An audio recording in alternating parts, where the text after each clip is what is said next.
Well, let's continue. So I told last time we will talk more on the world economy. World economy.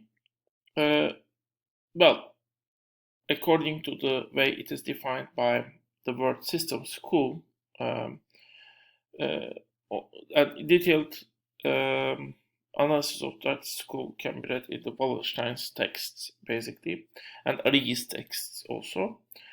Um it had uh, members that are more or less autonomous. They are able to control what they produce themselves, and they are connected by the trade system. Uh, but the economic system also has almost always a specific agent, which can be a city state. Uh, Usually, I mean, in early days, city state, which is at the same time a hegemony, which is called as the hegemony. Uh, well, why is why do the world economic systems almost always have hegemonies? Because basically they need to solve their common problems. And for example, in the case of Sumerian city-states, you have always one city that is leading the Sumerian city-states, although uh, well, different states are more or less independent in their internal matters, in the foreign matters, when they need to protect each other, and to some extent also to protect order between different city states. Basically, they rely on this city state that is the leader. Um, Ancient Greece famously has certain city states that are leaders. Basically, similarly, Venetia. Similarly, in Italian city states, you have one city state that is more prominent, more like the leading city states. Those leaders' hegemonies, they are, I mean, in order to have the system as the world hegemony, not powerful enough to control whole system. So the elements of system should be able to protect their autonomy and actually independence also to some extent. But they should also be powerful enough to solve the systemic problems and also, I mean, make the members to accept the solutions they provide to those systemic problems. Of course, hegemonies can be challenged. There can be different countries or different city states that are candidates for hegemony, and in some cases, one hegemony might be changed by the other, or two hegemonies, two city states, for example, might fight to become hegemony of a world economy. But when you have a successful hegemony, that hegemony is solving systemic problems of the world economic system. Primarily, I mean, that can be creating a security within the system, and security from outside also forces, like for example, Persian Empire, which wants to invade the Greek city states. But in times also additional systemic problems. Well, in as world economic system develop, um, additional economic systemic problems have also arisen, and those problems are also, to some extent, I mean, the system, the members of the system look to the hegemony to coordinate the solution of those problems. In today's world, for example, we have United States as the hegemony, and especially when United States fails to coordinate the rest of the world to solve, for example, global warming problem. In that case, I mean, um, uh, well, people were still demanding from the United States to lead lead the rest of the world to solve the problem. And when the United States fails or refuses to do that, they look for other leaders, and it's not easy to find because, I mean, in the system already this hegemonic role is for now belonging to the United States. Well, beyond hegemony, there are also three different regions defined by the World System School to classify the different regions of the world economy: core, periphery, and semi-periphery. Actually, core and periphery are contrasting. Semi-periphery is kind of in between them. Core is the area where actually the population, people are most active, and as a result, their productivity is highest. But they also are more restless, which means actually in order to be able to contain within the system, they need a higher share from the world economic production. So core is producing the critical products, basically the critical products that are produced by the that can be produced basically. Of course, if there's a critical mine, that might not exist in the core, so you might not be able to produce it. But if there's a critical thing that can be actively, after you get raw materials, produce it, that is likely to be produced at the core. Periphery is usually, the area where you got the raw materials, and people in the periphery are less organized, so they usually got less from the production, world economic production. Mines and in some cases also agricultural products are produced and basically provided to the rest of the world economy via the periphery. Semi-periphery is in between. Sometimes it is called, they are producing luxury products, so they still produce some products that are not necessarily raw materials or mines, mines basically. But they also don't produce the most critical products. In that sense, the products they produce are not raw materials, the basics, but they are also not that much needed. That's why they are sometimes called luxury products, although, in some cases, common people might also be using them. And different parts of this world economy,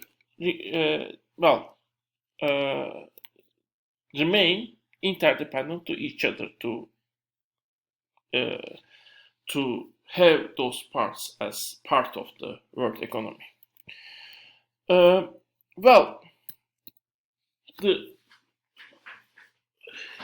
be a hegemony, basically, the agent that is the hegemony is expected to have three different edges. One is the agro-industrial age. It should be industrial center. If there are critical industrial products that are produced, it should be the center, even from the early ages. It should be the center of it. So it should have this productivity advantage to the rest of the world economic system. And then it should be the commercial centers. It should be the place where its agent, its merchants should be able to control the trade between different parts of the world. So the amount of trade it makes with the rest of the world should be more than the amount of trade any other agent in the world economy is doing. Other agents should be more or less connected to the hegemony, or maybe some other core members of the world economy. And now you have financial edge, which is, whatever provides the buying power in the system. In latest periods, it says gold or money. It should be basically the center where in the rest of the world economy, people are bringing that let's say that money, if we are talking on money, and then it should be the center that lends the money to the rest of the members of the world economy. This is especially so after the Italian. This model is created after the Italian. After the development of the world economy, especially the dominant world economic system, which was kind of the world economic system built by Italian states and was encompassing an area that is today's Western Europe and Southern Europe, to some extent Mediterranean. But well, financial aid and be able to lend money and borrow money and take the money back. It also goes back to very old periods, even in Sumerian Empire. I mean, you didn't have money, but you were basically able to lend grain and take grain back. Although, to what extent this financial edge exists in the hegemonies of that era might be questioned and it could be looked upon. But anyway, according to this analysis, a hegemonic center first gets this industrial superiority, then commercial superiority, and then financial superiority. And it loses at first industrial superiority. Even after it loses it, it can still continue to stay as a commercial center. And even if after it loses loses ability to be the commercial center, for a time it might still be the financial center of the world economy, because still, I mean, the most trusted, most dominant financial institutions might be there, so people might still trust the financial institutions. But the main point is, once you lose those industrial superiority to another agent, well, that agent is more productive, so it can basically concentrate on producing the things that are demanded most by the rest of the world economy. So they had this chance, they now have this advantage, which might they use in time to become commercial centers, because they are able to produce what they want most, and their productivity is higher. And once you become commercial center, once you become the place which is buying and selling the products from the whole rest of the world economy, of course, well, now you can also control a large amount of wealth, buying power, and that buying power is something that you can lend to other people, and you can become the commercial center, financial center. Well, existing commercial center might remain that way because, I mean, they know the trade network. So even after losing industrial power to some extent, that those knowledge of trade networks might let them continue